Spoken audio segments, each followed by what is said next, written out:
बुलंदशहर दौरे पर प्रधानमंत्री नरेंद्र मोदी। पीएम मोदी ने बुलंदशहर को दी 20,000 करोड़ से अधिक की विकास परियोजनाओं की सौगात। प्रयागराज में माघ मेला 2024 का दूसरा पौष पूर्णिमा का स्नान। प्रयागराज के संगम तट पर उमड़ी श्रद्धालुओं की भीड़। स्वामी प्रसाद मौर्य को सुप्रीम कोर्ट से बड़ा झटका। रामचरितमानस पर विवादित टिप्पणी करने के मामले में याचिका रद्द। 5 एडीजी सहित 7 पुलिसकर्मियों को मिलेगा प्रेसिडेंट मेडल। गणतंत्र दिवस के मौके पर दिल्ली में होंगे सम्मानित। अंबेडकर नगर में राष्ट्रीय मतदान दिवस का हुआ आयोजन। लोकतांत्रिक परंपराओं को बनाए रखने की ली गई शपथ। नमस्कार, आज की खबर में आपका स्वागत है। मैं हूं आपके साथ शिखा मेहरोत्रा। शुरुआत करते हैं उत्तर प्रदेश खबरों की। प्रधानमंत्री नरेंद्र मोदी आज बुलंदशहर पहुंचे, जहां उन्होंने करीब 20,000 करोड़ से अधिक की विकास परियोजनाओं की शुरुआत की। इसके साथ ही 2024 के लोकसभा चुनाव के लिए अपने अभियान की शुरुआत भी की। इस दौरान पीएम मोदी ने कहा कि मोदी चुनाव बिगुल नहीं बल्कि विकास बिगुल फूंकता रहता है। मोदी तो समाज के आखिरी व्यक्ति के कल्याण बिगुल फूंकता रहता है। उन्होंने कहा कि मोदी को न पहले जरूरत थी, न आज जरूरत है, न आगे जरूरत होगी। मोदी के लिए जनता जनार्दन चुनावी बिगुल फूंकती रहती है। मोदी को अपना समय नहीं लगाना पड़ता। आज मैं देख रहा था, कुछ मीडिया वाले चला रहे थे कि आज बुलंदशहर में मोदी चुनाव का बिगुल फूकेंगे। मोदी तो विकास का बिगुल फूंकता रहता है। मोदी तो समाज के आखिरी व्यक्ति के कल्याण के लिए बिगुल फूंकता रहता है। मोदी को न पहले जरूरत थी, न आज जरूरत है, न आगे जरूरत है चुनाव के बिगुल फूंकने की। मोदी के लिए तो ये जनता जनार्दन। ज्ञानवापी मस्जिद के सर्वे के मामले में जिला अदालत द्वारा दिए गए फैसले के बाद हिंदू पक्ष का प्रतिनिधित्व कर रहे वकील विष्णु शंकर जैन ने प्रतिक्रिया दी है। हिंदू पक्षकार के वकील विष्णु जैन न्यायालय पहुंचे, जहां सर्टिफाइड कॉपी प्राप्त करने की कार्रवाई शुरू हो गई है। वहीं इस पर विष्णु जैन ने बताया कि कॉपी प्राप्त करने की एप्लीकेशन हमने दे दी है और कॉपी प्राप्त करने की प्रक्रिया पूरी कर रहे हैं। उन्होंने कहा कि हमें उम्मीद है कि जल्द हार्ड कॉपी हमारे हाथ में होगी। कॉपी मिलने के बाद उसका अध्ययन किया जाएगा। अगर रिपोर्ट में कोई आपत्ति होगी तो उसके लिए 6 फरवरी की तारीख नियत की गई है। फिलहाल हम सर्टिफाइड कॉपी प्राप्त करने की प्रक्रिया में लगे हुए हैं। इस केस में माननीय न्यायालय के आदेश के अनुपालन में सर्टिफाइड कॉपी के लिए हमने अप्लाई कर दिया है और सर्टिफाइड कॉपी ऑब्टेन करने की प्रक्रिया जारी है। जैसी सर्टिफाइड कॉपी हमें मिलेगी, हार्ड कॉपी, उसका हम लोग अध्ययन करेंगे और उसके बाद आगे की लीगल कार्रवाई बढ़ाएंगे। प्लेंटिफ नंबर 225 के जो काउंसिल हैं उनको दी जाएगी और इसमें मैंने अपने नाम से अप्लाई किया है और सुधीर त्रिपाठी जी ने, तो हम दोनों लोगों ने अप्लाई किया इसकी सर्टिफाइड कॉपी के लिए। जैसी सर्टिफाइड कॉपी मिलेगी हम आगे की प्रक्रिया बढ़ाएंगे। क्या लग रहा है विष्णु जी, क्या मुझे आज कॉपी मिल सकती है और हम लोग जो लीगल कार्रवाई है उस अंबेडकर नगर के तांडा ब्लॉक के निकट राष्ट्रीय राजमार्ग NH हाईवे 233 ओवरब्रिज के नीचे घंटों लंबा जाम लगा रहा, जिससे लोगों को काफी परेशानियों का सामना करना पड़ा। वहीं पुलिस ने कड़ी मशक्कत के बाद जाम को खुलवाया, क्यों हालांकि थोड़ी देर के बाद जाम की स्थिति बनी रही। बता दें कि अयोध्या का रास्ता बंद होने के चलते सभी बड़े वाहन ओवरब्रिज के नीचे और ऊपर से होकर जा रहे हैं। इसी बीच आगे को जाने वाले छोटे वाहनों से जाम की स्थिति बन रही है। अंबेडकर नगर की समाज सेवी संध्या सिंह ने जिले का नाम रोशन किया है। बता दें कि अंबेडकर नगर की रहने वाली संध्या सिंह को महाराष्ट्र राज्य के राज्यपाल रमेश बैस ने 18 जनवरी को अवार्ड से सम्मानित किया, जिसको लेकर जिले में खुशी की एक लहर देखने को मिल रही है। साथ ही संध्या सिंह के परिवार में भी खुशी का माहौल है।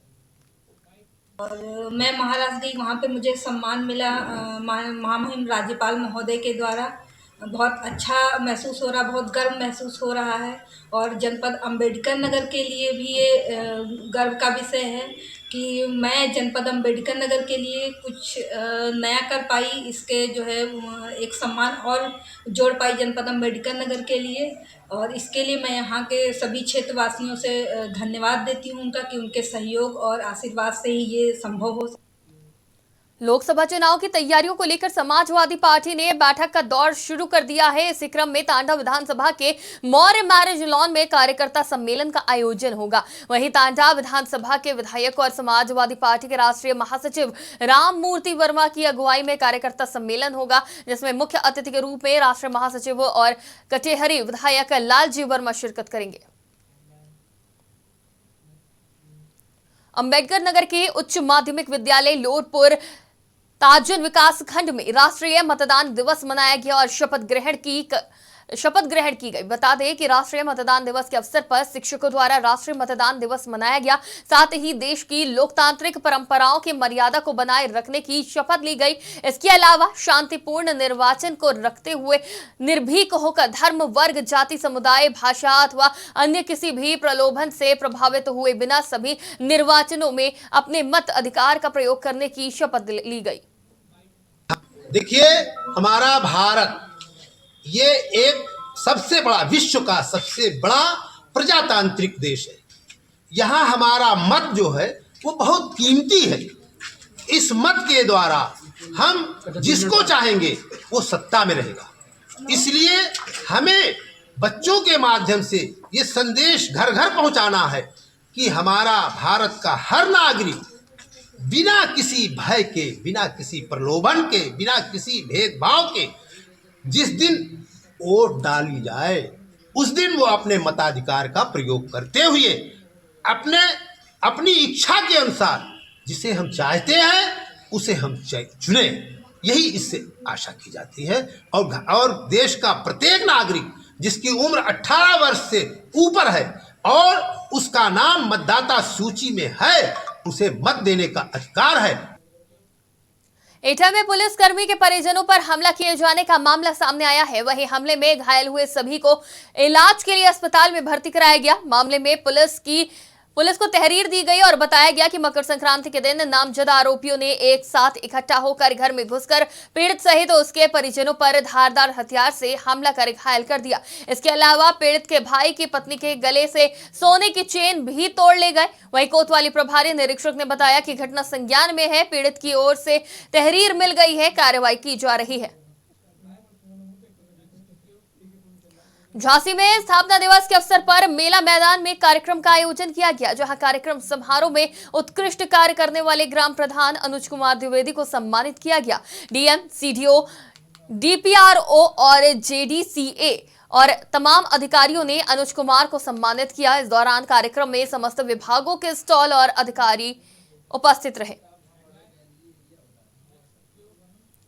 यूपी के कौशाम्बी जिले में कड़ाके की सर्दी पड़ रही है। यहां धूप निकलने पर भी लोगों को सर्दी से राहत नहीं मिल रही। बता दें कि यहां सर्द हवाओं के बीच धूप भी बेअसर दिख रही है। वहीं सर्दी अधिक होने से लोग ठिठुरते हुए अपना काम करते नजर आए। इस दौरान तापमान में भी गिरावट दर्ज की गई, जिससे ठंड बढ़ी है और गलन भरी ठंड के चलते सड़कों पर सन्नाटा पसरा हुआ है। यूपी के कुशीनगर से एक हैरान करने वाली घटना सामने आई है, जहां मासूम के साथ बर्बरता करने वाली महिला को गिरफ्तार कर लिया गया। बता दें कि महिला ने घर में बर्बरता की सारी हदें पार कर मासूम बच्ची पर धारदार हथियार से वार किया था, जिसका वीडियो भी सोशल मीडिया पर जमकर वायरल हो रहा है। वही घटना के बाद से महिला फरार चल रही है, जिसको पुलिस ने गिरफ्तार कर लिया है। जानकारी के मुताबिक महिला को कोई संतान नहीं थी, जिसके चलते उसने अपने रिश्तेदार से इस बच्ची को गोद लिया था। जनपद कुशीनगर के अंतर्गत थाना कुबेर स्थान पर एक गोद ली हुई बच्ची को उसकी महिला परिजन के द्वारा पीटने का एक वीडियो वायरल हुआ था, जिसमें तत्काल पुलिस द्वारा इस वीडियो को संज्ञान में लिया गया और इसमें सुसंगत धाराओं में मुकदमा पंजीकृत करते हुए महिला को गिरफ्तार किया गया है। प्रयागराज में फर्जी अपहरण की सूचना पर उतराव पुलिस घंटों तक परेशान हुई। मेहरुपुर सहारा हॉस्पिटल के पास एक स्कॉर्पियो पर महिला को अपहरण करने की सूचना कंट्रोल रूम में दी गई थी, जिसके चलते उतराव पुलिस घंटों हलकान रही। बता दें कि हंडिया थाना सावा निवासी अताउल्लाह की शादी 2019 में उमैरा के साथ हुई थी। शादी के बाद से दोनों में आपस में विवाद चल रहा था, जिसके बाद दोनों पक्ष ने समझौते की बात करते हुए एक दूसरे के साथ न रहने की बात की। वहीं इसके बाद महिला अपनी भतीजे के साथ दवा लेने के लिए निकल गई और बाहर निकलकर वो स्कॉर्पियो से हंडिया की ओर चली गई, जिसके बाद उसकी भतीजी ने अपहरण का शोर मचाया तो उपस्थित लोगों ने घटना की सूचना पुलिस को दी। प्रयागराज में लगने वाले माघ मेला के पूस पूर्णिमा स्नान पर्व पर लोगों ने गंगा जमुना सरस्वती के अदृश्य पावन जल में स्नान कर पुण्य अर्जित किया। बता दें कि इस मौके पर आस्था से लोग कल्याण की समस्त कामनाओं को लेकर प्रयागराज आते हैं। इस दिन से ही संगम की रेती पर चलने वाले माघ मेले में कल्पवासी पितरों के मोक्ष और कामनाओं की पूर्ति का संकल्प लेकर कल्पवास की शुरुआत करते हैं, जो कि माघी पूर्णिमा के स्नान पर्व तक चलता है। जी, पौष पूर्णिमा का पर्व है और आज से माघ मास प्रारंभ हुआ है। कल्पवासी विगत 2 दिन से लगातार माघ मेले क्षेत्र में आ रहे थे और अपने कैंप और शिविरों में व्यवस्थापित हो रहे थे। प्रातःकाल से कल्पवासी और अन्य स्नानार्थी संगम तट पर और विभिन्न स्नान घाटों पर प्रातःकाल से आप देख रहे हैं कि शीतलहर और घना कोहरा होने के बावजूद आकर लगातार स्नान कर रहे हैं। एक व्यापक सुरक्षा योजना के तहत सारी व्यवस्थाएं सुनिश्चित की गई हैं। माघ मेले क्षेत्र में सुगम आवागमन देने के उद्देश्य से, चाहे वो अयोध्या से साधु संत आ रहे हों या अन्य तीर्थयात्री यहाँ पर आ रहे हों संगम राज में, तो उसको सुगम आवागमन देने के लिए हम लोगों ने माघ मेले क्षेत्र में रायबरेली में खेलते समय चारा मशीन की चपेट में आने से मासूम की हालत गंभीर हो गई। सूचना पर पहुंचे आसपास के लोग उसे लेकर नजदीकी सामुदायिक स्वास्थ्य केंद्र पहुंचे, जहां पर हालत गंभीर देखते हुए डॉक्टरों ने जिला अस्पताल के लिए रेफर कर दिया। वहीं अब जिला अस्पताल में मासूम का इलाज चल रहा है। मौके पर भारी संख्या में परीक्षण समेत आसपास के लोग मौजूद नजर आए। एक बच्ची वर्षा 3 साल की है, पैनासा की रहने वाली, वो चारा काटने की मशीन में उसको चोट लग गई है, जिसमें कि उसकी जो एक उंगली बाएं हाथ की वो बहुत थोड़ी सी जुड़ी हुई है। इसलिए उसको सर्जरी और आर्थोपेडिक सर्जन के लिए जिला अस्पताल भेज रहा हूँ, ताकि प्राथमिक उपचार कर दिया जाए। रायबरेली में सकल नारायण मेमोरियल पब्लिक स्कूल में उमेश द्विवेदी शिक्षक विधायक राज्य मंत्री सभापति देविया आपदा प्रबंधन जांच समिति विधान परिषद के द्वारा विज्ञान प्रयोगशाला का उद्घाटन किया गया। वहीं जानकारी देते हुए उमेश द्विवेदी ने सभी विद्यालयों के उज्जवल भविष्य की कामना करते हुए कहा कि विद्यार्थियों को परीक्षा के समय दूर जाने में दिक्कत न हो, इसलिए मेरा प्रयास होगा कि अगले साल 2025 में बोर्ड परीक्षा केंद्र बने, जिससे यहाँ की बालिकाओं को कहीं दूर जाकर परीक्षा ना देनी पड़े। क्या रहा यहाँ चंदपुर में इनके यहाँ एक विज्ञान प्रयोगशाला का जो है इन्होंने उद्घाटन कराया संजय सिंह जी ने। बच्चों ने कुछ मांग की? हाँ, बच्चों ने एक तो बहुत अच्छी रंगोली बनाई थी जी, भगवान श्री राम की, उसके लिए सब पूरे विद्यालय परिवार की शुभकामना है। बच्चों की मांग है कि संख्या बहुत ज़्यादा है, तो यहाँ भी विद्यालय सेंटर बनना चाहिए बोर्ड का जी। हमने आश्वस्त किया कि इस बार तो नहीं, अगली बार प्रयास होगा। अयोध्या में श्री राम लला प्राण प्रतिष्ठा समारोह में शामिल होकर लौटे सहारनपुर के मुस्लिम स्कॉलर कारी अबरार जमाल ने किया श्री राम मंदिर ट्रस्ट का शुक्रिया और देशवासियों को बधाई भी दी। कारी अबरार जमाल ने कहा कि हमें वहां जाकर बिल्कुल भी महसूस नहीं हुआ कि हम कहीं दूसरी जगह से आए हैं। बिल्कुल वहां एक खूबसूरत हिंदुस्तान नजर आ रहा था। वहां जाने के बाद लगा कि सच में ये गंगा जमुनी तहजीब की बेहतरीन मिसाल है। देखिए, वहाँ हम पहुँचे, बड़ा सम्मान मिला और हम शुक्रिया अदा करते हैं एक बार फिर ट्रस्ट के तमाम लोगों का कि उन्होंने हमें निमंत्रण भेजा। और वहाँ जाकर के हमें बिल्कुल भी ऐसा तो महसूस नहीं हुआ कि हम दूसरी जगह आ गए हैं या अलग जगह आ गए हैं, ये दूसरे समाज में आ गए हैं। बिल्कुल वहाँ एक खूबसूरत हिंदुस्तान नज़र आ रहा था। और हमारे जाने के बाद लगा हमें ऐसा कि वाकई ये गंगा जमुना तहजीब की एक बेहतरीन मिसाल है कि जहाँ एक धार्मिक कार्यक्रम में एक तरफ तमाम साधु संत आए हैं, वहीं दूसरी तरफ कारी अबरार जमाल को भी बुलाया गया है। ये हमारे लिए एक बड़ा ऐतिहासिक पल था। और दूसरी बात यह है कि जो लोग इस बात को कहते हैं कि जहाँ कुछ हिंदू इकट्ठे हो जाएं, वहाँ एक मुस्लिम से जय श्री राम का नारा बुलवाया जाता है। ये उन लोगों के ऊपर एक बेहतरीन तमाचा है। इससे बेहतरीन मौका क्या हो सकता था हिंदुओं के लिए कि तमाम साधु संतों के बीच हमसे जय श्री राम का नारा बुलवाया जाए, लेकिन ऐसा हुआ नहीं।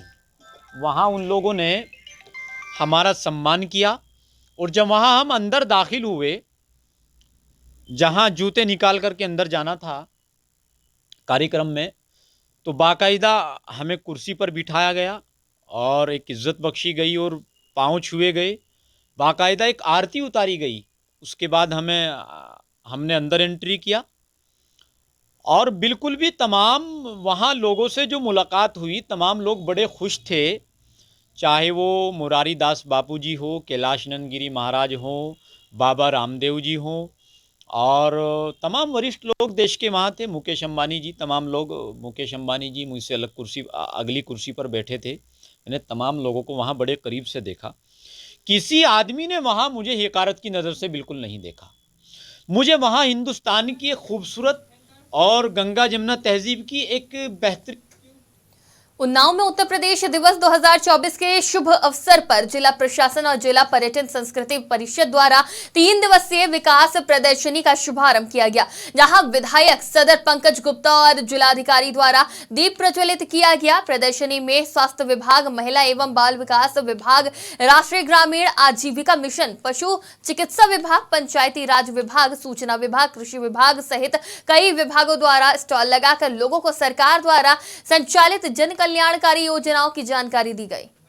जो उत्तर प्रदेश के जो स्थापना दिवस है, उसमें हम लोगों जो प्रदेश का स्थापना दिवस अपने आप में एक ऊर्जा, अपने आप में एक पॉजिटिविटी और अपने आप में अस्तित्व की स्थापना दिवस का आयोजन है।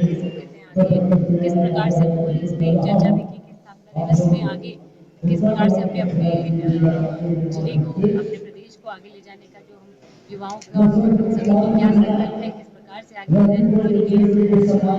प्रदेश के तमाम लोगों के साथ साथ जनपद उन्नाव के समस्त नागरिकों को हमारी तरफ से बहुत बहुत शुभकामनाएं, बहुत बहुत बधाई। ये युग परिवर्तन की बेला चल रही है। हमारे आराध्य प्रभु राम अयोध्या आ चुके हैं, अयोध्या की राजगद्दी पर स्थापित हो चुके हैं। इसलिए राम राज की स्थापना की दृष्टि से मैं कह सकता हूँ कि आदरणीय योगी जी के नेतृत्व में, आदरणीय मोदी जी के नेतृत्व में अपना प्रदेश नित्य प्रतिदिन प्रगति।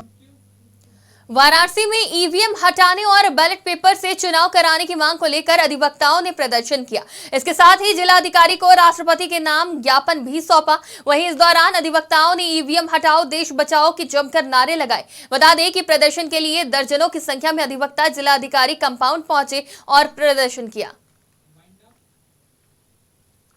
उत्तर प्रदेश की खबरों में फिलहाल इतना ही। देश और दुनिया की तमाम खबरों के लिए देखते रहिए आज की खबर।